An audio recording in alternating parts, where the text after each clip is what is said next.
В рамках реализации национального проекта здравоохранения 9 мобильных фельдшерско-акушерских пунктов и 4 автомобиля скорой помощи отправились в города и районы Башкортостана.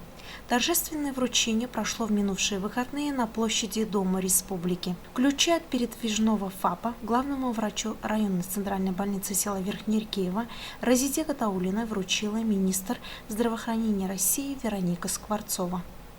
Передвижной ФАП создан на базе автобуса российского производства ПАЗ. От стационарного ФАП он отличается лишь отсутствием кабинета физиопроцедур. Несмотря на небольшие размеры, в мобильном медучреждении разместились 3 кабинета. Первый сразу у входа, ожидание приема с местами для сидения. За ним кабинет фельдшера, где проводится осмотр пациента и необходимые исследования от измерения температуры и давления до снятия электрокардиограммы. И последний совмещенный акушерско-гинекологический и процедурный кабинет. Этот передвижной фельдшерско-акушерский пункт поступил в наше учреждение в рамках национального проекта здравоохранения в части улучшения первичной медико-санитарной помощи. Предназначена она для обеспечения медицинской помощью населенных пунктов, где нет фельдшера, где нет фельдшерско-акушерского пункта. Оснащение здесь позволяет обеспечивать население всеми необходимыми медицинскими услугами.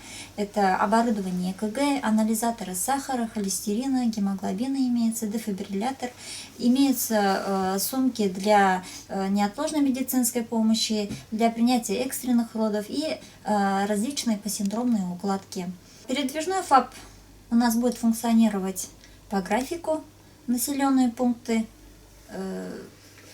Также в целях проведения диспансеризации взрослого населения и профилактических медицинских осмотров выезды будут осуществляться совместно фельдшером.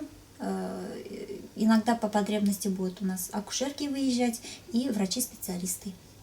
Теперь жителям малых деревень района не нужно думать, как добраться до стационарных фельдшерско-акушерских пунктов или врачебной амбулатории, чтобы снять электрокардиограмму, сдать анализы, проверить давление или приобрести лекарства. Все это можно сделать в передвижном ФАПе. Он по графику побывает в каждом населенном пункте. Все необходимые системы жизнеобеспечения, современное медицинское оборудование и медицинская мебель дают возможность принять пациента, осмотреть, проводить раннюю диагностику и оказать первичную медицинскую помощь пациентам в выездных условиях.